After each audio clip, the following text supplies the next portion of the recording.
Hello and welcome to The Stack. This week we speak with Stellene Volandes, editor-in-chief of Town & Country, and also editorial and brand director for Elle Decor. We also celebrate electronic music with Benney from Disco Pogo magazine. And finally, Tashan's new book on sexy record covers. Enjoy the show.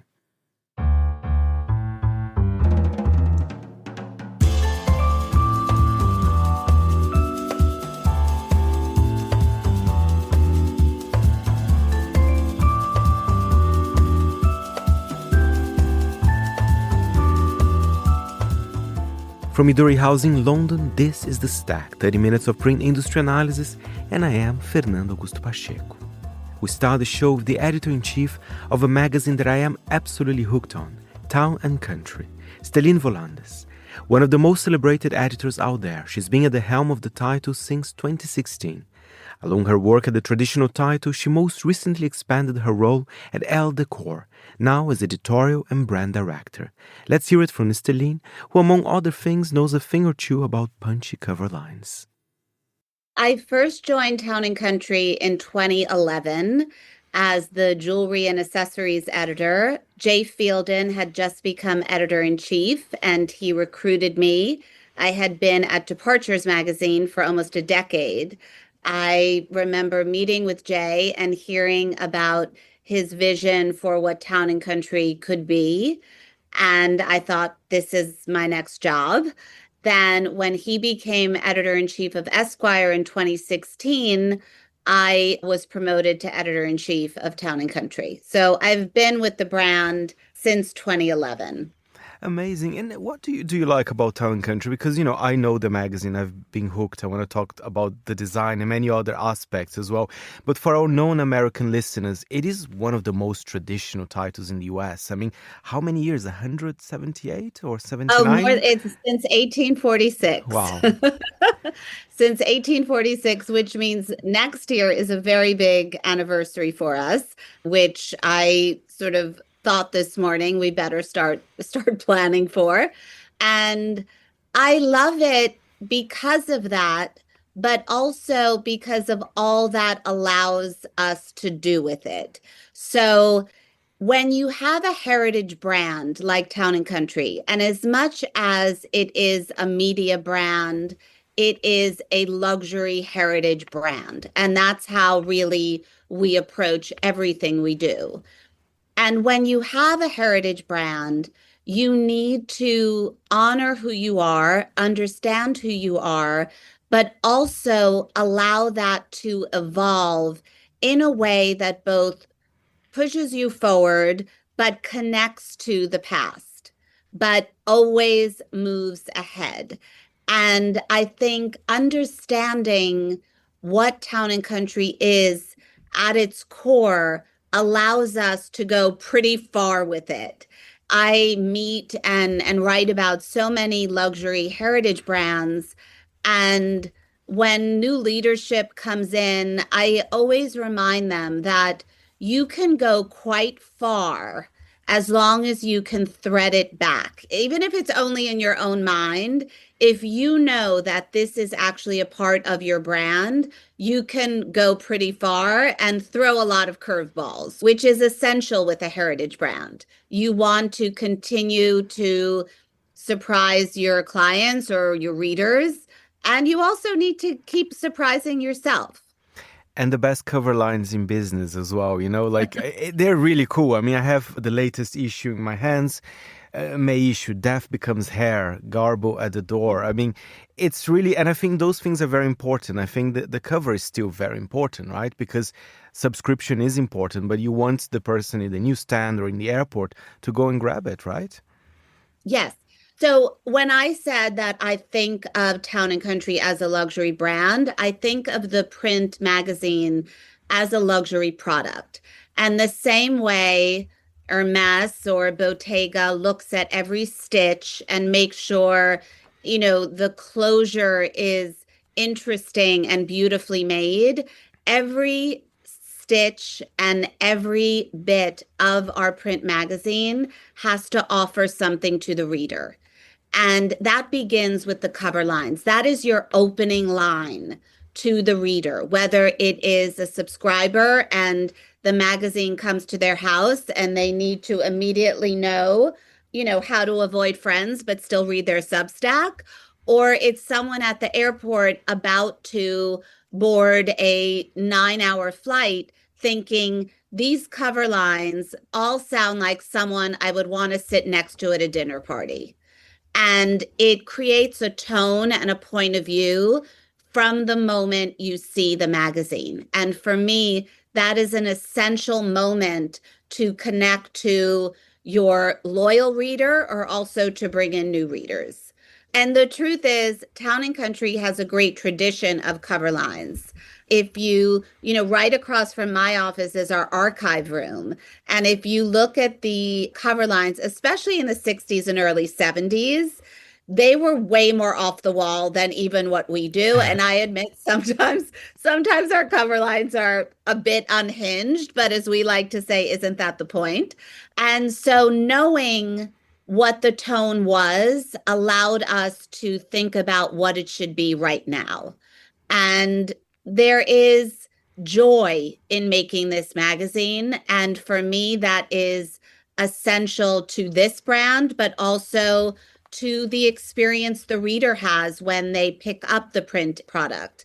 I don't love to think about the term ROI, but the truth is when someone sits down with Town and Country, I want to make sure they feel like they made a good investment of their time, of their money, and we are having a great and engaged conversation with them.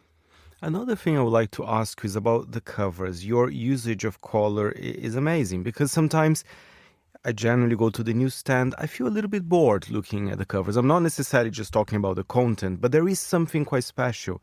In the latest issue, again, I love the tones of green. I know there's a lot about emeralds as well, so I'm sure it's kind of connected. But the issue before, it was very tropical. Town and Country was written in pink. How important is that kind of playing around with the design, with the colors for you? One of the most important elements of any editor's job for me is, of course, to listen. So, there's always a sense of people are all worried about this. And then I'm at dinner parties and no one is talking about that. So sometimes what we think people are concerned about is not what they're actually concerned about. So listening is key, but also you need to constantly remind yourself that you are also a reader and consumer of media. What stops you when I'm at the airport, which, I frequently am, when I go to pick up the magazines for my flight, which covers stand out to me? Which cover lines stand out to me? And when we're choosing things, again, every single element of the print product needs to be considered. It is a luxury product. And so the cover logo, the background, it all needs to, first of all, telegraph the Town and Country universe, which, you look at Hannah Einbinder on this cover, and there is sort of this beautiful blue pool that she's in. Yes, there are emeralds. There is a sense of a perfect spring or summer day, and she's wearing a one-of-a-kind Tiffany emeralds to the beach or the pool, which is appropriately Town and Country absurd, which I love.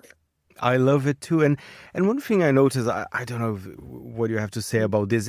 How do you navigate, it's definitely not a political title, but how do you navigate politics? Because I read a fun piece about the return of big hair, and I thought it was so kind of well considered. I thought it was a great article, and I think perhaps that's an example of the Town and Country approach to that topic. Well, I think what Town and Country does is think about values and think about how what is happening in politics impacts our readers, the way they live. And so we cover really, when we talk about politics, it's more in terms of values than it is in terms of political figures or political parties.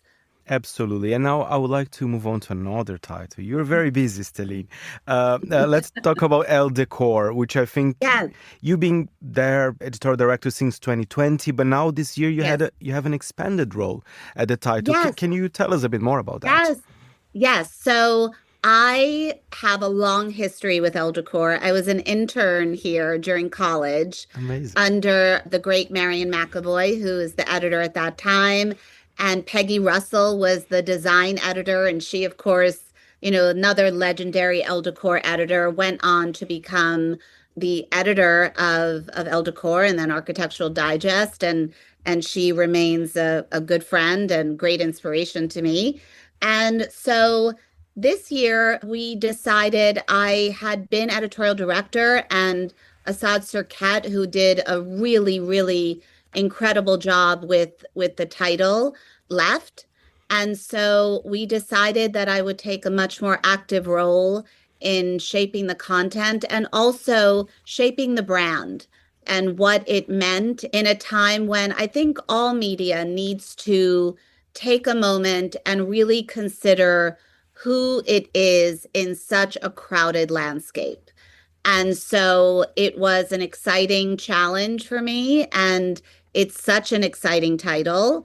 And thinking about the way I think about Town and Country, what can the print magazine of Elle Decor deliver? What should the site deliver to readers and followers every day? What should our Instagram sound like? What should our video content be? So a much more expansive oversight. And we have Elisa Lipsky-Karas with us now as head of editorial content. And it is really already, I mean, it's been, I think her first day was at Salone, appropriately enough. And it has been such a wonderful collaboration. We think alike, and more importantly, we work alike. So I'm excited for everyone. You've begun to see in the print product and across all our channels a strong voice for Elle Decor, and you will continue to see that. We are working now on the summer issue, which includes our A list, which is a list of the top designers in the world. And we have a very exciting program across all platforms in store for everyone. How would you, you mentioned a crowded market space in terms of design magazines. How would you describe Elle Decor? Because I think it's quite playful. I like that. Yes. That it's not afraid of Yes. color. It's not necessarily very austere, I would say. Yes. Elle Decor has always put design at the center of the conversation, but it has always acknowledged that that conversation is also a cultural conversation. It is a style conversation. It is a travel conversation. And you see that always in Elle Decor through its bold choices in the projects that it chooses, but also its understanding of how broad design is and how vast its impact on our life is. So, I meet with travel people all the time. Lately, the first thing they tell me is who the architect was for their hotel and who designed the rooms. And it's, yes, maybe it's because I work at Elle Decor, but there's been a shift, and it's no longer about the amenities first. It's about designer architect first. When I meet with jewelers, craftsmanship is the biggest conversation. Craftsmanship is design. It is about how things are made. So really looking at how broad the design world is and how design touches every single thing we do and experience, and make that conversation engaging and fun and informative, and make it feel distinctly Elle Decor. Well, I look forward to read the summer issue. And finally, Stellene, I just want to ask you, you're a very important editor, you do with Town and Country, Elle Decor. How do you see the market for magazines in the US? And I'm talking more about the print product here. Can you give us any kind of sign of optimism, perhaps, in your industry? I think the key is understanding what print can do that digital can't do, the same way when I'm writing a digital story, it's about understanding what digital can do that print can't do. I often say, and I'm paraphrasing a retail legend, but when people ask me, are you print or digital? I say we're 100% print, we're 100% digital. Because everything Town and Country does, everything Elle Decor does, has to be 100%. And I think as far as print goes, when print feels considered, when it feels like there are creative minds at work on it, when it feels like a team really believes in it, there is impact. And we see that time and time again. And it is a challenge because we're all asked to do so many things. But print, if you believe in it, and if all things are considered in the production of it, it makes its mark. Thank you very much, Stellene. And the latest issue of Town and Country is out on the 13th of May with Hannah Eibinder on the cover. And the latest issue of Elle Decor is also out now.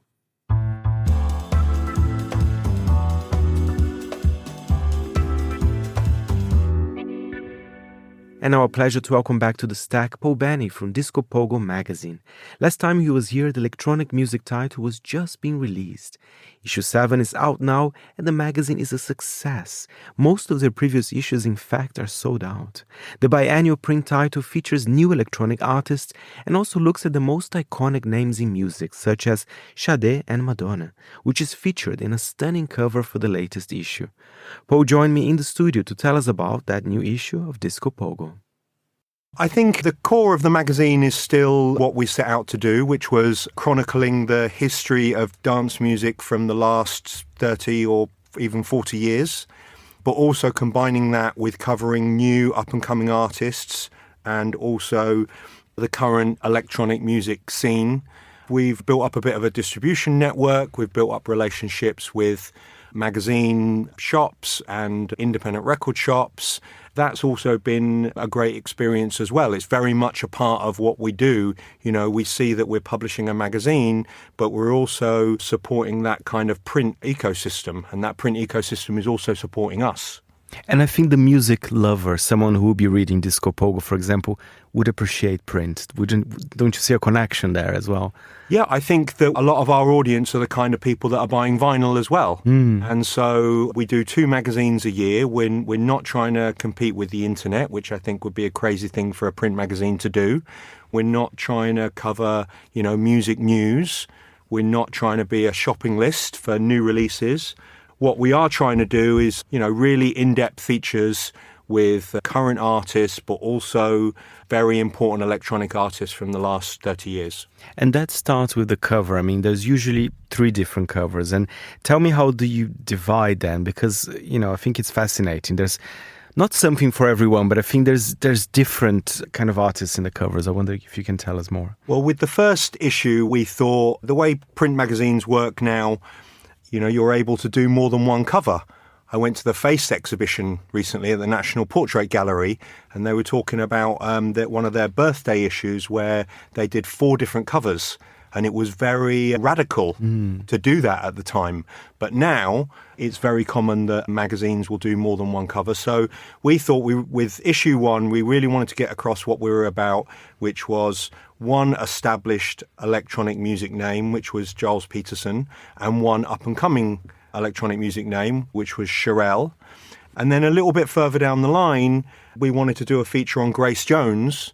It just fell into place that actually what we could do would be 3 covers, which would be an up-and-coming name, a very established current name, and then a more kind of archival figure that we could use, also an archive photo, which was also part of the joy, being able to use an archival photo. So in that vein, we've done a cover with Grace Jones using an archive photo, and with Sade with an archive photo, and our current issue features Madonna on the cover. Which, I'm a huge fan. So as soon as you said, you can pre-order the title, I was like literally waiting the exact time. Tell us about Madonna. I mean, some people, I think it matches. I've never seen actually such a big profile on her and her relationship with the dance floor. She kind of deserved that in a way. I'm glad Disco Pogo did it. Yeah, I mean, absolutely. A freelance journalist called Mark Linderos pitched the idea, and we just thought it was a great idea. I grew up with Madonna as a pop artist, and she was a total icon. It's very difficult to explain to younger people nowadays how big Madonna was at the time in the 80s and 90s. But we thought it was a great fit with Disco Pogo because if we went right back to the beginning, Madonna's roots in the early 80s in New York nightclubs. There's a classic photo by Kevin Cummins that we've got in the magazine where she does her first gig in the UK at the Hacienda. So that's another link with dance music. But also not just where she came from, but that was our jumping off point. And we thought that was a credible way of covering her. But also we go through her entire career and realise that actually she's always been linked with the dance floor, and she's never lost that kind of continuity being linked with the dance floor. And I was looking here at the back issues from the latest Disco Pogo. Lots of them are actually sold out. That's really, I mean, that means it shows the success of the title. Yeah, it's, the magazine's going very well and lots of the back issues are sold out and the current issue is selling really well. And we sell a lot direct from our own store, but we also take great joy in stocking lots of brilliant magazine shops in the UK and around the world, and also through independent record shops. But yeah, the magazine's growing very organically because that's very much our thing, is that we're trying to do everything organically. It's great that we're building an audience who want to buy a print magazine. And that's amazing news because, I don't know, about 5 years ago, everybody was talking in particular about music magazines, that they are dead. There's no space for that anymore. But I see not only Disco Pogo, but other titles, whatever, genre of music they are talking about. But are you more optimistic about music magazines in general, not just Disco Pogo? Very. I mean, it seems like a very healthy kind of scene and ecosystem. I think that there's a lot of talk recently that I'm really interested in with, younger people getting away from their phones, bored of the internet, bored of being online all the time, really taking great joy in physical objects. That could be vinyl, it could be magazines. And I think that we're benefiting from that and we're really enjoying, being part of that whole scene and ecosystem. And, let's talk about some of the highlights of the new issue. I have to say, besides, of course, the Madonna amazing content in the issue 7, I really enjoy the feature on the good mixer, and are those compilations made by the DJ Mix, right? Are they still relevant? Yeah. I love that because I think it's so important. I don't like the Spotify algorithms, I actually like a DJ that compiled, being a DJ Kicks or whatever type of compilation. What do you think of that article? I think what is interesting about that article is that there's more mixes than ever out there nowadays on Mixcloud and SoundCloud and platforms like that. But this feature is about when DJ mixes were released on CD and sold hundreds of thousands, sometimes in the million or so, and would create a big impact that, we talk about Kruder and Dorfmeister is one of the most famous ones, but streaming and SoundCloud and Mixcloud and that, and the dropping of the CD market has meant that we've got more mixes than ever, but maybe less focus on particular mixes that are having, more of an impact. How do you listen to your music, by the way, in a personal level? In lots of different ways. I listen to Spotify all the time and sometimes hate myself for it. I like to enjoy buying vinyl, but I don't listen to that as much as I listen to Spotify. I'll make an effort to find things on Bandcamp. People will send me things on SoundCloud, for instance. So I think some of that's a good thing, that there's lots and lots of different ways to listen to music. But yeah, there are problems with, streaming. It's lovely. I've one of my favourite albums recently, and there's a feature on it in the magazine, Richard Russell's Everything is Recorded, the owner of XL.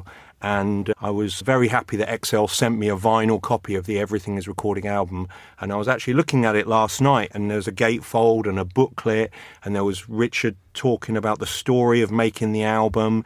And, just a lot of joy in that object that you don't get from streaming. What about publishing? I know you've published 2 books, right? Yes. At the moment. Are there plans for more? Because is that something that you guys are kind of exploring as well? Yeah, the books are going very well, actually. We started before the magazine, we did a friend and hero of ours, Andrew Weatherall, passed away. And we had done many interviews with Andrew Weatherall over the past 30 years. And so we compiled them into a book, a Jockey Slut tribute to Andrew Weatherall. Our magazine from the 90s was called Jockey Slut. And the book we did for charity, and we sold 9,000 copies and raised about £60,000 for charity. It gave us the inspiration to start the magazine. And then we thought, right, let's do another book. And then Daft Punk split up. And we thought, similar situation. We had lots of interviews with Daft Punk. So we did a tribute to Daft Punk. We've just done a tribute to Aphex Twin, and we've got another book that we're releasing in the autumn. But yeah, the books are going really well. We really enjoy putting them together. It fits very well with the magazine. Are you excited about this new, the new artists from the world of electronica? Because you're right. I mean, you put on the covers relatively younger artists as well. I mean, I know I'm obsessed here about Madonna, but you do feature quite a lot of young artists as well. Yeah, we do. We've got 3 covers this time. One is Madonna, one is DJ Harvey, who's, a big established DJ name. And we've got a more up-and-coming artist called Marie Davidson, who's just released an album on Dewey, which is Soulwax's label, and it's a brilliant album. Yeah, we take as much joy in listening to current music as we do going back, finding, old Madonna bootlegs and, DJ Harvey mixes, for instance.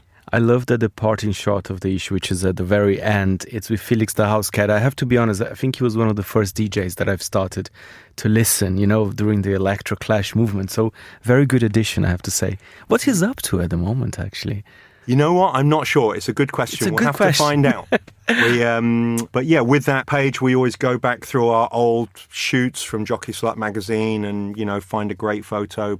Because we have to say, of course, you were the founder as well of Jockey Slut, and there are some pages of the archive in every single issue of Disco Pogo. I think that's a nice touch. Yeah, it's a nice touch. It won't last forever because there's only so much archive material, but that'll be okay as well because Disco Pogo is a new thing. We like featuring some of that archive material, but yeah, Disco Pogo is finding its own way. And it says here, become a Disco Pogo supporter to access the archive online of Jockey Slut as well, I presume. Yeah, we've had a website right from the beginning, and we were putting archive material from Jockey Slut magazine on the website. But obviously when you start a brand new magazine, there actually isn't much content to put on the website. So one of the lovely things now that we're on issue 7, if you're a subscriber to the magazine, you can now go onto the website and access the best content from the previous 6 issues, which we've now put on the website. All the websites behind a paywall. But yeah, it's nice that the online presence is starting to grow as well. Oh, always a pleasure. The new issue of Disco Pogo is out now with 3 covers: Madonna, DJ Harvey, and Marie Davidson.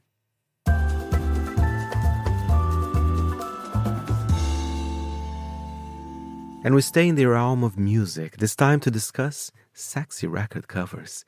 Taschen's latest book is named precisely that, Sexy Record Covers, beautifully edited by Diane Hansen, which has this wonderful title, Taschen's Sexy Book Editor.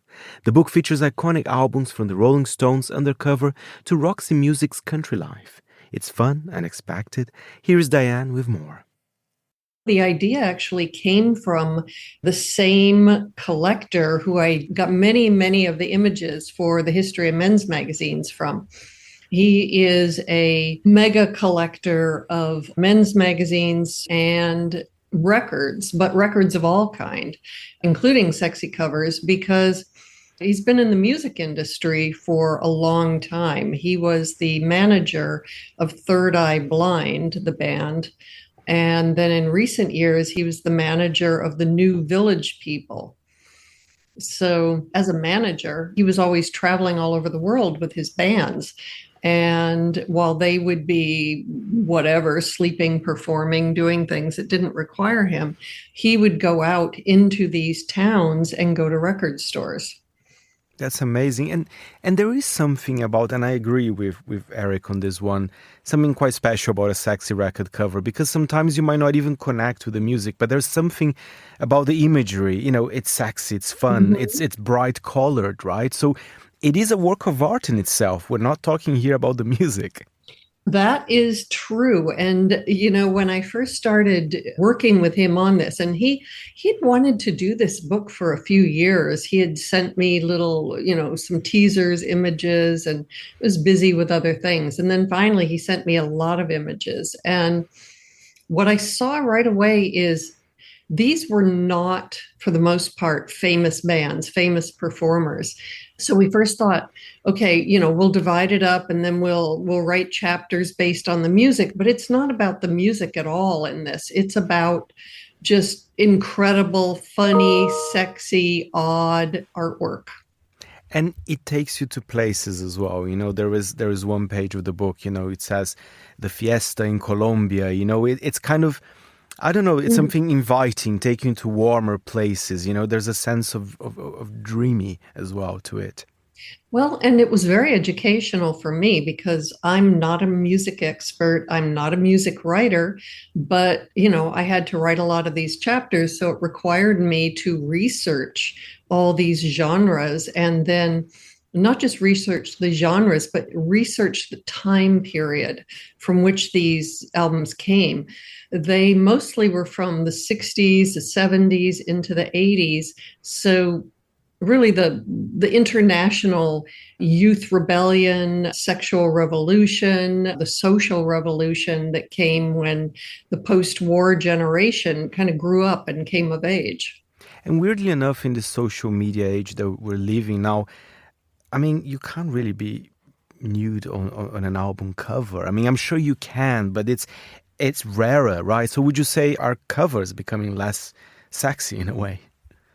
Well, all of our media, there's a big deal being made here in the US right now because there's a TV series, White Lotus, that has nudity, particularly male nudity. And this is very shocking and scandalous to people now because so little of our media has nudity, whereas it was very common in the, from say 1968 to 1982, 84, really kind of when AIDS came along, and then things got more conservative. But yeah, these all harken back to a time when nudity was part of being modern. And Diane, I have a question. During your research, were there particular genres that perhaps had more kind of nudity and sexiness on the cover? Of course, people might think of disco immediately, but were there anything kind of surprising, perhaps?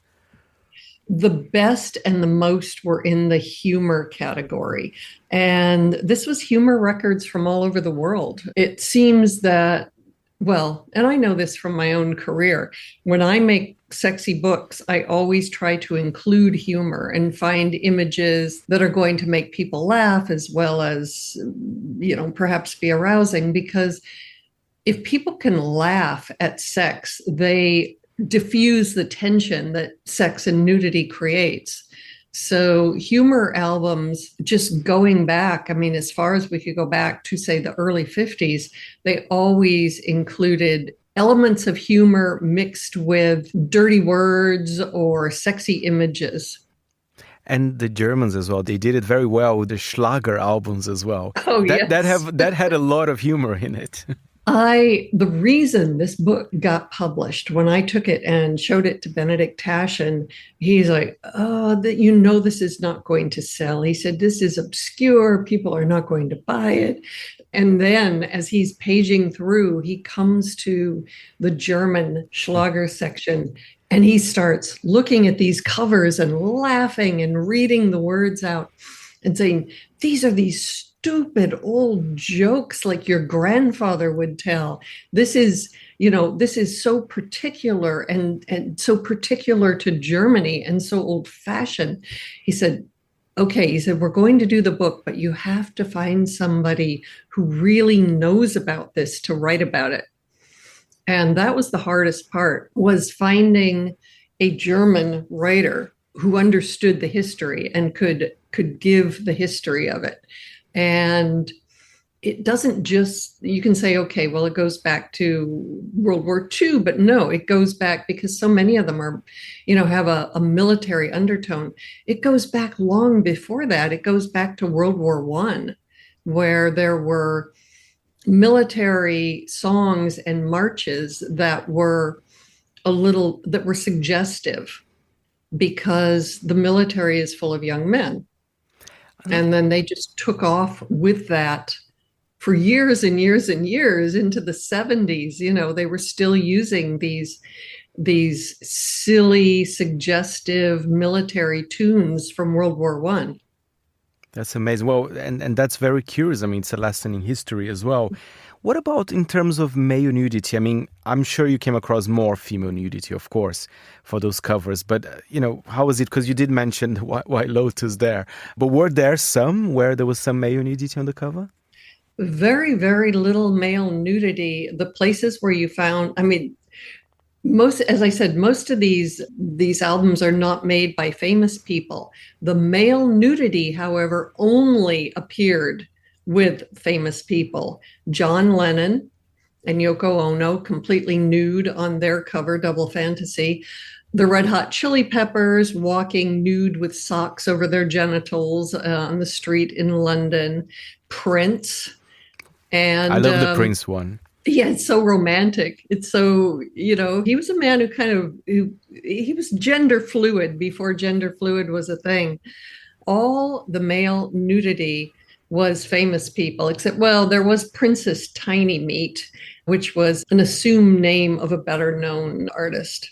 Are you a collector of sexy record covers, by the way? I know Eric is, who you did, the book with, but what about you? Only in doing this project. Now, yes, I did have some things. There's a chapter in there with talk records, these very weird, obscure, very dirty records from the early 70s. I actually had some of those already that I'd bought on eBay, just because I encountered them and because I collect things in general that are peculiar and sexy. But no, I ended up, in doing the book, there were areas where we had to fill in. I had 3 long visits with Eric, going through his entire record collection and arguing about what should be included. He wants everything in the world in there. If it were up to him, it would be a 5,000-page book. But we had to winnow it down to just the really strong images. But we did find holes. We found areas where we just needed a little more to make the layout look good. And so that required me to go shopping and looking, going through record stores, going through eBay. And I have quite a few now. So that's a kind of a fun job to do in a way. There is one in the book that I love. I think the artist is Italian, but there is I think it's kind of a naked lady, and there's a red car on top of her body. I don't know, there was a special montage there. I love that one. That's a Lamborghini race car. And yes, it's an Italian photographer who made that. And that was the original cover that Eric Gottland and I wanted to use. And we had the title made in Lamborghini red, and we had the whole thing there done and together, and we were going to call it Racy Record Covers, to go with the race car.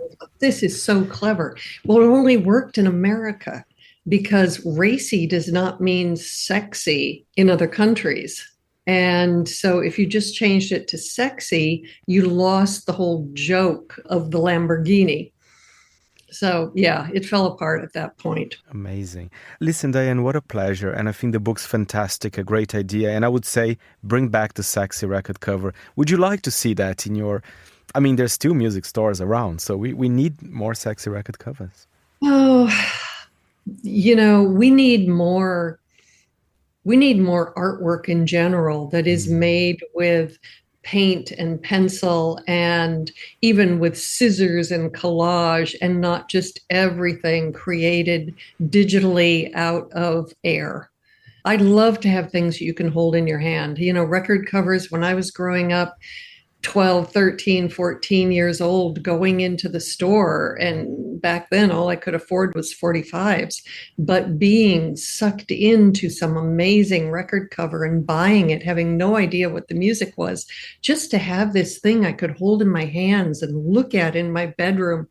we are losing so much of that. Now people are just looking on their computer. When they want to see things, they go to the same place and they look on the computer, and they don't have these things that they can hold in their hand and cherish and keep forever. Everything is much more ephemeral today. Thank you, Diane Hansen. Sexy Record Covers is published by Taschen, and it is out now. And that's it for this week's show. My thanks to our editor, Jack Dewars. Any comments or queries, feel free to write to me, Fernando, at fp@monocle.com.